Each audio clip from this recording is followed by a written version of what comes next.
এটা breaking news যোৰহাটৰ ব্ৰহ্মপুত্ৰ পাৰৰ বাঘমৰাত অঘটন পিকনিক খাবলৈ গৈ প্ৰজ্ঞাশ্ৰী ফুকন নামৰ জগন্নাথ বৰুৱা বিশ্ববিদ্যালয়ৰ ছাত্ৰী এগৰাকী পানীত ডুবি কৰুণ মৃত্যু যোৰহাটৰ চেম্পৰ্ট বিদ্যালয়ৰ মেট্ৰিক প্ৰথম বেষ্টৰ ছাত্ৰ-ছাত্ৰীৰ এটা দল পিকনিক খাবলৈ গৈছিল পিকনিক স্থলীৰ কাষৰ এটা পানী জুৱলিত কিবা স্বৰূপত সোমাই পৰে ছাত্ৰীগৰাকী দিয়া চেম্পৰ্টত পঢ়ি পেলাই এতিয়া জেবি কলেজত ডিগ্ৰী ফাৰ্ষ্ট ইয়েৰ 94% পাছ হৈ পেলাই আছাম ৰাইফলছৰ পৰা জেবি লৈছিলে মই একোৱে নাজানো পিকনিক খাব গৈছো বুলি এতিয়াহে মই গম পাইছো মোক নকৰিলে পিকনিক খাব গৈ পেলাই 10টালৈকে এটা গৈছে মাংসকণ হিলাবলৈ যাওঁ বুলি গৈ পেলাই ক'ৰবাত পলসতে নে সোমালে পানীতে সোমালে একো নাজানো মই অবিকে একোৱে নাজানো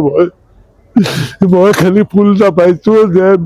দিয়া এক্সিডেণ্ট হৈছে মেডিকেল আইচিউলৈ লৈ আহিছে বুলি কৈছে মই গুচি আহিছো মই একো নাজানো প্ৰজ্ঞাশ্ৰী ফুকন ঘৰত দিয়া বুলি মাতো তাই ডিগ্ৰী ফাৰ্ষ্ট ইয়েৰ এবাৰ হায়াৰ ছেকেণ্ডেৰী পাছ কৰি ডিগ্ৰী ফাৰ্ষ্ট ইয়েৰত লৈছে জেবি কলেজ উদ্ধাৰ কৰি যোৰহাট মেডিকেল কলেজলৈ নিছিল যদিও ছাত্ৰীগৰাকীৰ মৃত্যু হয় ছাত্ৰীগৰাকী নৱালী বঙাল পুখুৰীৰ বাসিন্দা আছিল যোৰহাটৰ পৰা অনুপম বৰাৰ ৰিপৰ্টাৰ লাইভ অসম সম্বন্ধ এগৰাকী ছোৱালী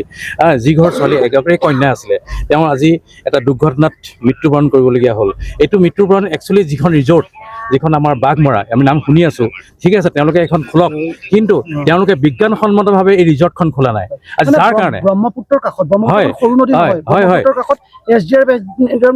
একজন নিশ্চয় থাকিব লাগে এইটো চাগে গভৰ্ণমেণ্টে এইটো চকু দিব লাগে কৰ্তৃপক্ষই এইটো চকু দিব লাগে কিয় পইচাৰ কাৰণে ইমানখিনি তেওঁলোকে ইমান হেৰি কৰিব লাগে হেতালি খেলিব লাগে পাব্লিকৰ লগত এজনী সৰু ছোৱালী আমাৰ নিজৰে সন্তান ছোৱালীজনী কেনেকৈ আমি হাতৰ পৰা হেৰুৱালো তেওঁক আজি কৰ্তৃপক্ষৰ অৱহেলাৰ কাৰণে এই যিখন ৰিজৰ্ট এই ৰিজৰ্টৰ কৰ্তৃপক্ষৰ অৱহেলাৰ কাৰণে আজি আমি এজনী ছোৱালী হেৰুৱাবলগীয়া হ'ল কিয় আজি এই কৰ্তৃপক্ষই ইয়াৰ উত্তৰ দিব লাগিব চৰকাৰে উত্তৰ দিব লাগিব এজনী ছোৱালীক আমি হেৰুৱাইছো আজি তেওঁলোকৰ অৱহেলাৰ কাৰণে আজি তেওঁ SDR লাগে কি লাগে চিকিউৰিটি লাগে তেওঁলোকৰ ৰেষ্ট্ৰিকশ্যন কিয় নাই তাত এজনী ছোৱালী ল'ৰা ছোৱালীবিলাক সৰু ল'ৰা ছোৱালী আৰু তাত তেওঁলোকৰ মেডিকেল চিকিৎসা নাই তেওঁলোকে কোনো সহায়ৰ কোনো আগবাঢ়ি নাহিলে সেই সৰু ল'ৰাকেইটা এখন গাড়ীত তুলি যোৰহাট মেডিকেল কলেজলৈ লৈ আহিছে তেওঁ দুৰ্ভাগ্যবশতঃ তেওঁ ৰাস্তাতে তেওঁ ইহলীলা সম্পৰণ কৰিবলগীয়া হৈছে আজি এই ৰিজৰ্টখনৰ কৰ্তৃপক্ষৰ অৱহেলাৰ কাৰণে সেই সৰু ল'ৰাকেইটাই গাড়ী তুলি আনিছে তাৰ লগৰ ল'ৰাখিনিয়ে যিখিনি গৈছিলে এটা গ্ৰুপ গৈছিলে তেওঁলোকৰ স্কুলৰ বন্ধু গোট খাই পেলাই গৈছিলে তেওঁলোকে যিটো আমি গম পাইছো তেওঁলোকৰ কৰ্তৃপক্ষই কোনো ইনিচিয়েটিভ লোৱা নাই প্ৰশাসনে 100% ব্যৱস্থা কৰিলে আপোনালোকৰ মিডিয়াসকলকো মই আহ্বান জনাইছো কৰজোৰে আহ্বান জনাইছো আপোনালোকে এইটোৰ ওপৰত নিশ্চিত লওক আৰু চৰকাৰক আপোনালোকে জনাই দিয়ক কি ব্যৱস্থা কৰিব লাগে সদায় আমি এজন বা এই বাঘমৰাত আমি এতিয়া শুনা পাইছো এইবছৰে নহয় প্ৰতি বছৰে হেনো এজন 2021 চনৰ 26 জানুৱাৰী হয়